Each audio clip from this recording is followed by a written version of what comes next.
Mike Hall. Everybody hands for Mike Hall. Yeah. Andy Anders, Buckeye Sports Bulletin. So yes, this question is about Mike Hall. All right, go. You're going to know. He talked in the post-game presser about developing his explosiveness in the offseason. What sorts of things that get, how do you develop that trait in the defensive tackle? Well, it starts in the weight room first. That's the most important thing. Coach Mickey's group do a great job of getting those guys physically ready. That's the bottom line. Second part is just getting ready to play on the field. We probably spent more time this season really attacking the sleds more, and just kind of really pounding the sleds, just getting more physical fits throughout practice. So that's one thing that kind of added more up just to make sure that we're physical at the line of scrimmage. And that's kind of helped us. Second row left, Stephen Means, Cleveland.com. Kind of a Mike Hall question, but Yeah. Whether it's moving Zach inside in the rushman package, or when Jack is the Jack moving around, and so Mike is technically on the end now, what has been a more, I don't want to say difficult, but like difficult process developing Mike Hall's edge skills or developing Zach Harrison's? Well, you got to look at the front. If you look at the 5 technique playing end, it's no different than playing 3 technique on the inside. It's the same spacing as we see. It might have more space because he's outside. So we felt when you were a pass rusher, you could rush into 5 technique, 3 technique very well. You wouldn't see him in a 9 technique wider than that because he'd be out of space, too much space for him. So we feel that playing a 5 technique with his skill set, it gives him a chance to still rush the passer. So that's why we do it. Front row middle, Dave Biddle, 24/7 Sports. Coach, what's different about Tehran, other than the fact that he's a 5th-year senior and has the experience? He came in as the #1 D tackle in the country.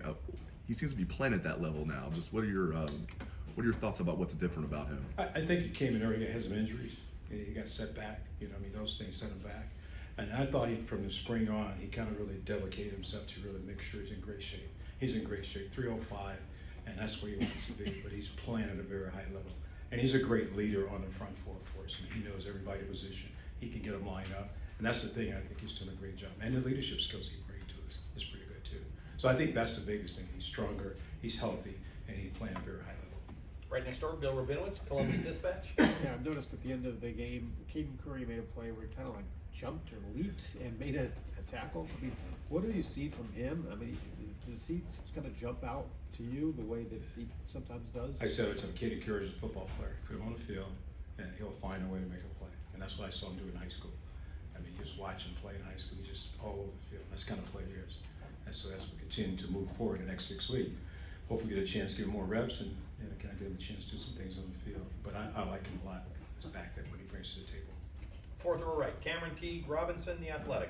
Larry, just this defensive line, it seems like there's a different person every time they get big plays. Obviously, Mike had a big play, had a big game, but I mean, Zach Harrison had a big game. I mean, I think JT's probably 3 holes away from 3 sacks the other day. What is the dynamic like with this defensive line that they don't really care who wins, and they know that if each of them do their job, this defensive line can beat this? So. I mean, I think that's the key. I think you said it all. I think, first of all, you got to realize who we are as the Rushmen. We don't care who gets the credit as long as we're all playing hard. That's the bottom line. And that's something we sell in the room. This plays a group, this plays a unit, and we're all successful when everybody has one play. So Mike Hall had great plays, but it celebrates everybody. You go watch the plays, you see a guy that got blocked, guy got free, and then Mike is making a play. And I think that's the testament to the players themselves, understanding exactly what the Russian made, playing together as one. That one pack is what I call it. Right next door, Tony Gerben, Buckeye Huddle. Larry, when you guys are charting after the game, GAs or whatever, do you guys keep track of holds and who gets held in terms of the defensive lineman? Who gets what? Who gets held by the offensive line? Not necessarily. We watch and cut it up, put it on the videotape. You can't dare you send it to the officials, right? You can't send it to the officials. But yeah, we watch it and just see it. Just the kind of guys know it. It's frustrating for our guys. I know it is. Just trying to keep them. It's part of the game. We just got to keep pressing away, and that's what we try to sell. But yeah, so we have a locker all those plays. If I say that JT is leading the team and being held, would you agree with that? Where would you put him on the standings? Oh, he's getting some extra credits. I think it's extra attention, as it was said, for some reason. But that's part of it, though, right? It really is. You look at the game, look at the play. You worry about the defensive end, so you start chipping, you start doubling. And when you start doing that, you turn somebody and lose one-on-one, and that's why the match is pretty good for us. Before, you'd have one defensive end was really good, you might have another guy, then you double, you got nothing. So now when you decide to chip both ends, you turn two guys loose on the inside one-on-one. Maybe a center slide to one guy, but you leave one guy one-on-one, and we count on that one-on-one to win for us. Deep left, Brendan Gulick, Buckeyes Now on Sports Illustrated. Hi, Coach. Thanks for spending some time with us. I'll ask you just about hand fighting. Who in your group do you think is really excelling at shedding offensive linemen because they're really good with their hands? I think Toronto does a great job. Toronto does a really great job of getting off blocks real fast. If you watch Zach and study Zach does a good job in the run game for us. He really physical in the run game. Big, long guy, get his pads on. Certainly, Jack Sawyer does a great job in the run game. So I think the guys are doing a good job using their hands and escaping off blocks. That's the biggest thing is when you're getting blocked, is getting off blocks.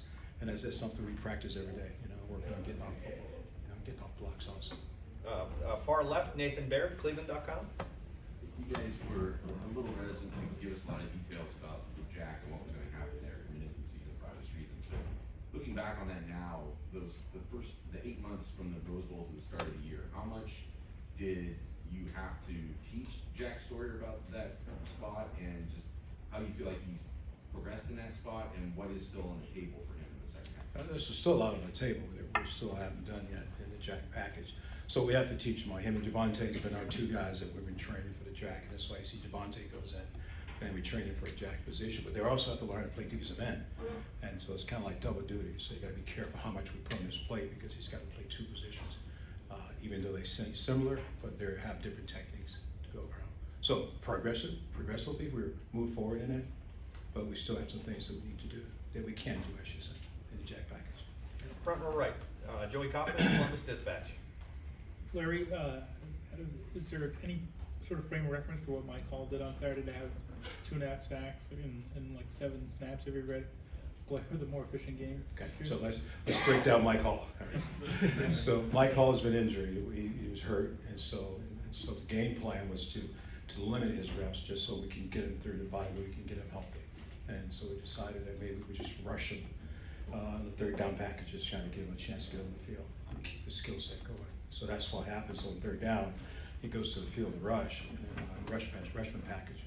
And he got the one-on-one, and that's what you want. You want to get one-on-one. You double Teron or double somebody else. You don't let somebody go free. And I thought Mike did a great job with the rush. We twisted a little bit to try to change it, try to create matchups. So that's why he had 8 plays, 2.5 sacks when he go on the field, because he was fresh. He didn't play 30, 35 plays in that time frame, but that was the game plan going in. It wasn't a surprise to everybody, but we wanted to keep him fresh and healthy and going into the next 6 weeks. We thought that's the best way to handle it for this game. Had it changed, somebody got hurt, he might have played 40 plays, but it didn't happen. So very fortunate we got him out of the game without getting hurt and re-injured himself, and then now we can move forward. Right next door, Tim May, Row. Yeah, well, now you've answered the Mike Hall thing. I wanted to ask you this. You have a unique perspective here. You were on this staff so many more years before Jim Knowles showed up. What is the biggest difference you've seen on this defense compared to a year ago? Not asking you to maybe cast aspersions, but what do you see that you really like about the way this whole defense is playing, Larry? It's a different philosophy, first of all. It's Yeah. a totally different philosophy than anything I've been a part of as a defensive staff. You're talking about a guy who can move the yardstick, can move the bodies, can put guys in great position to make plays. And I think that's what he does well. He can see the game very well from top. He can call a great game. And I think that's the biggest thing. We're playing at a high level because you know what you're doing faster. You do it faster. But this is a different scheme. I can't compare it to last year or year before, Right. because it's a whole different scheme. But in other words, what you're saying is y'all are more place specific. I mean, explain that when you talk about guys being able to move faster and stuff. What is The key is when you know what you're doing in your position and you Yeah. do it over and over again, you play faster, right? That's the key of doing your job. And so he allowed us to do it from multiple sets. Yeah. The same job, but for multiple sets, if you understand what I'm saying. Yeah. Right. So that's why I think it's much easier. It's hard for you to know where I'm going to line up at every single time if I move the stick every now and then. And I think that's what the coach does a great job of changing what we're doing, changing our technique and how we play it. So that's different. And does Mike Hall have a great get off? He does. We've got time for just a couple more. Front row right, Austin Ward, Rivals 97.1. Larry, we know your preference, your philosophy is to rotate and play as many game-ready guys as you see fit. It seemed like maybe the last couple of weeks you've pared that down a bit. Coach Day and Coach Knowles talked about that as well, and maybe letting the starters have a larger share. Is your philosophy evolving? Is the game ready depth not at the level maybe you thought it would be? What's sort of your evaluation of that? Right Slight changes that, you look at the number of plays that we played in a game. So we're at 54, 55, 52. And when you start looking at those numbers, we're not getting a lot of plays. And so you kind of force yourself. You have to play those guys longer to get them game ready for when you got to play 60 or 70 plays. So that's the biggest concern, is to make any change because we're not playing a lot of plays. The offense is scoring a lot of points, and we're sitting on the sideline. And so you get a little nervous. The D-line coach is like, man, we need some plays. You know what I mean? I'm good, but we still need some plays to get ready for the game. I think the top guy Saturday played 30 plays. We'd like to get that to 40 plays, 45 plays, to be honest with you. And so not to do that, so you gotta hang in a little longer than you normally would. But I haven't changed my philosophy. I believe that playing fresh in the fourth quarter is the key to any defense being successful. The guy's tired. He's no good. So yeah, but that's kind of forced to change. Yeah. Right behind him, Bill Landis, Rivals. Larry, with how well you guys have defended the run this year, and it just seems like your guys up front are really controlling their gaps. Did you guys change anything with how you play against the run this year, or what would you attribute that success to? I just think you got to bet your guys coming back, right? And I think that's the biggest key. We have guys that played last year, now they're back, understand the technique to play our gap scheme. I think that's the thing. You move them a little bit to kind of change. And every defensive lineman needs a three-way go. You need to go in, you need to go out, always going forward. And so that's the thing that Coach Noah's done a great job, giving an opportunity to change so we're not sitting darts. So now when I'm playing a gap, I can play it more physical because I know exactly where I'm at. And if I change the gap, I got a chance to penetrate. So it's a little bit of both. I think it's fundamentals, techniques, and the fact that the scheme allows us to play really solid at the line of scrimmage. And final questions, third row left, Dan Hope, 11 Warriors. Larry, you said before the season you thought you had an alpha dog on the defensive line. Is Bill all that alpha dog? Yeah, we still got some dogs left. I don't think you can say it right now. We're 6 weeks and we're really pleased where we're at right now, to be honest with you, as a unit. And as for defense, I think 6 weeks will kind of determine who that guy's going to be. There's some front runners, but I hate to say right today who's the alpha dog. Because I hope a couple more dogs can run in the pack. That's what I'm hoping. Coach, thank you very much. Appreciate it. Thanks, Coach.